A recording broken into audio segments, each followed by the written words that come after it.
ตื่นเงินไปลมตำรวจเมืองบ่หน่วยไปโลดเปลี่ยนเล่มเก่านะมันได้คันช้าเพิ่นไว้อะไรจะเอ็ดใหม่นะมันบ่ได้เกะเออเกะจะมีแต่วันจันทร์ไปก็จันทร์ลองเบิ่งถามตำรวจไปเบิ่งไปเว้านำตำรวจน่าจะเป็นแต่ชื่อนะตัวได้มันเปิ้นหามันเปิ้นเบิดบอนชื่อบอนอายุนั่นแหละคำฉลาดสบายดีทุกคนอยู่วัดเด้ออยู่วัดเด้อฉลาดห้องนี้นะติดตามเมนูเดือนในเป็นกำลังใจมีย้อยมือลาจะเอ็ดนี่หนักใบพี่ช้างก็ใบห่างน้อยห่างใหญ่เบิ่งบรรยากาศอยู่วัดและมันเปื้อนเลยมันถือน้ำพ่นเลยค่ะมันถือน้ำพ่นแล้วมันเปื้อนนี่จะเอ็ดก๊อบไหมอันนั้นเลยเอาใหม่กันยังไงจะได้เห็ดบัตรใบอันนี้ของมันดีห้องนี้ละอันนี้เป็นยังว่าเปื้อนใหม่อีกไหนอันนี้ก็เป็นเนี่ยไปเป็นห่างไปเป็นใหม่ที่ชื่อคันเดตั้งเอสทำบ่ได้เราว่าเมื่อหน้าได้คนยังไม่ได้เปิดเทศยังหล่ออยู่ข้าแม่ป้ากันเจ๊น้องกระเจ้ากันยังบ่ได้เอสท่านว่าอันบ้องเขาจะไปลองบ้องคันหมาเมื่อแต่ผีแล้วไปลองบ้องคันเห็ดมืออื่นบ่ผ่านนะตื้มเสียว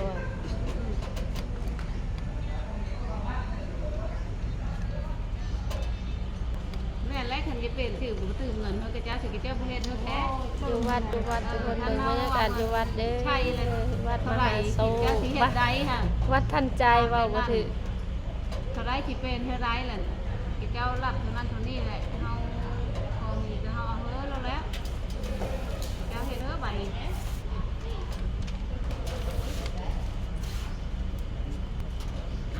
เจาะใหม่ก็จะประใหม่เจาะเบิ้มใค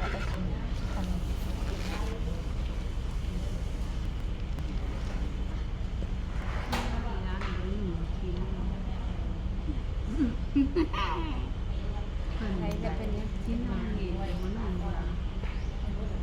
ได้หรอได้คุณน้อย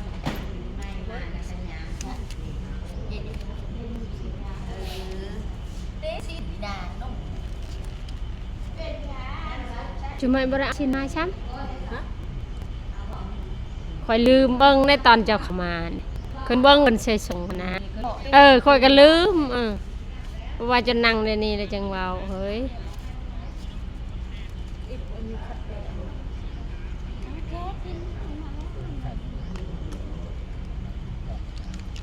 จับปองเทียบจับปองเทียบจับปองเทียบไรดับปืนจริงๆ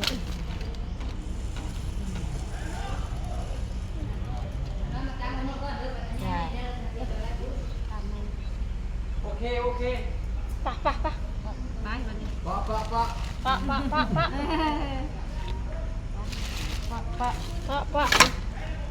เป็นไงบ้าง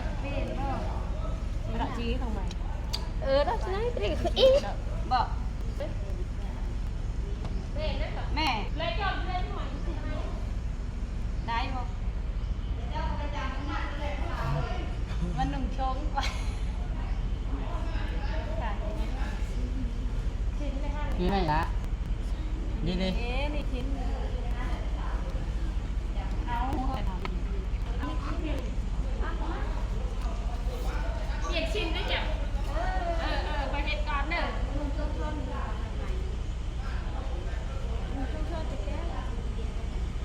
เบิ่งบรรยากาศอยู่วัดได้ทุกคนวัดทันใจวัดทันใจ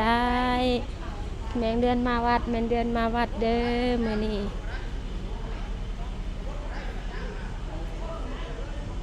เขาออกผู้ชายนะขึ้นเทิงก็ได้ผู้ชายนะขึ้นพนักเทิงก็ได้ผู้ชายขึ้นเทิงก็ได้เพิ่นว่า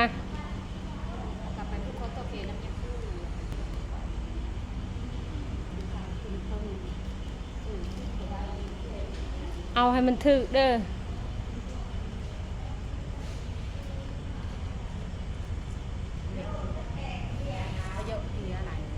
เปรย์ยาเยอะเล็กนี่เดียวไปพุ่งมาตอนนี้จูดนะบ่ไปเอาแต่คันนกแบงเอาไว้ทั้งนาลูกเนี่ยจุดแล้วจะเอาที่ตัวจูดมันลงมาก็เอาลง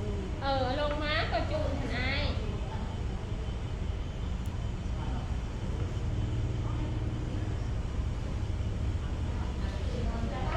กาบเชือกหรอ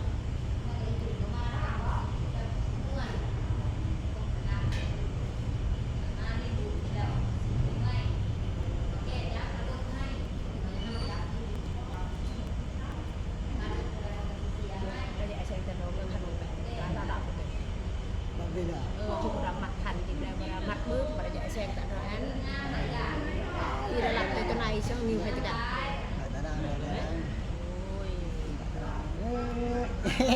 Đại vũ cha con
นี่เอามือมาไล่เรา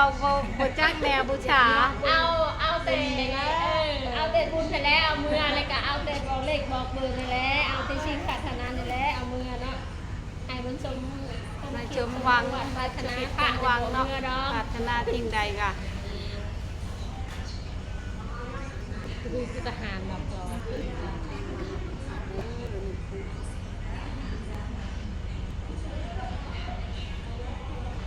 ก ราบแล้วกราบแล้ว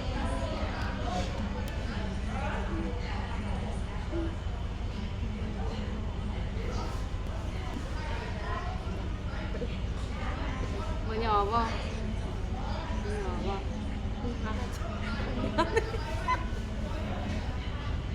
ถ้าเราหยอบ่หรือหยอทางมอนน่ะว่า หยอแต่โตแต่ก็หยอใหม่ เอาบ่ดู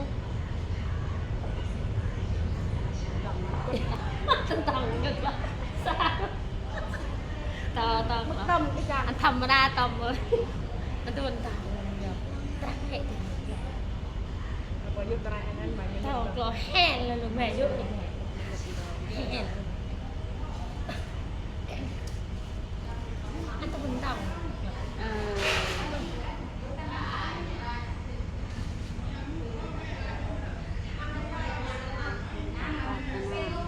ที่เราเนี่ยบอกกับสวัสดิ์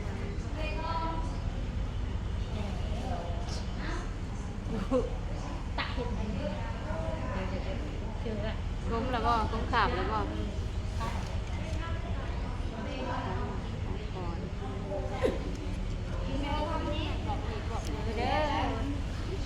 เฮ้ยเอาไปไปมัน เฮอุคันมันสุดชีวะต่อไป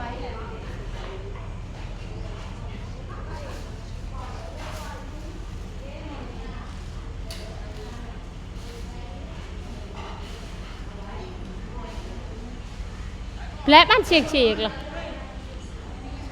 ฮะแม่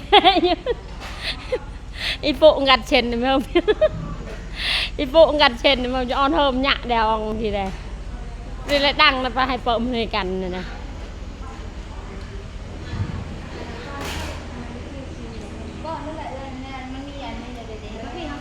เออ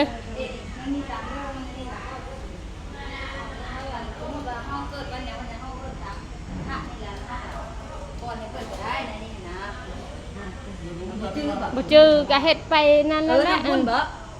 ผู้พระวันเกิดทำศาลาพุ่นว่ะ เออ บ่ได้จักเพิ่นบ่ชื่อวันเกิดว่ะ บ่จื้อได้ เออ ขน้อยบ่จื้อได้พระอาจารย์ขน้อยแล้วรถปะสิเจอเจ๊อ่ะเสียงชื่อหนูบ่จื้อบ่จื้อได้เอาพอหลายปีพี่พอกินข้าวได้ พ่อแม่ก็บ่ตัก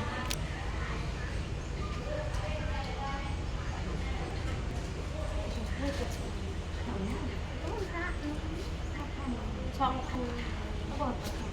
ก็มึงไปเชี่ยนดิซิเว้ยมันก็นักไปสัมผัสฉี่มาเอาไป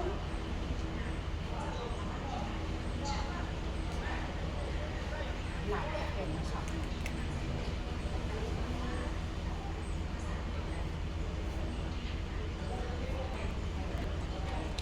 ก่อนที่ไหนก่อน ก่อนมาแหละก่อนแล้วก็ฉลาดแล้วก็จับเมาหมักไม้ไหลก็ได้ เล่นแต่ขนาดคนยังหลับตาคนเลยจะ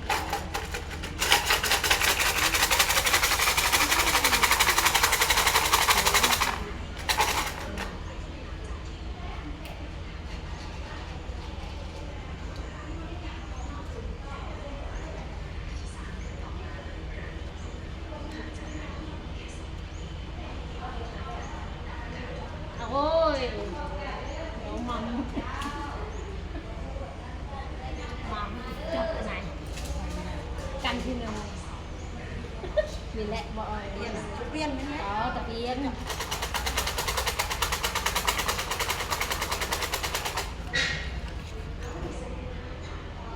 บนกระเทียกมัดได้หมออินเลยจะได้8 กล่องกันที่8นี้จับของปองไว้นี่ตะบุญตักให้เด็ดอีกทีแม่เลยแม่เลยตามคัน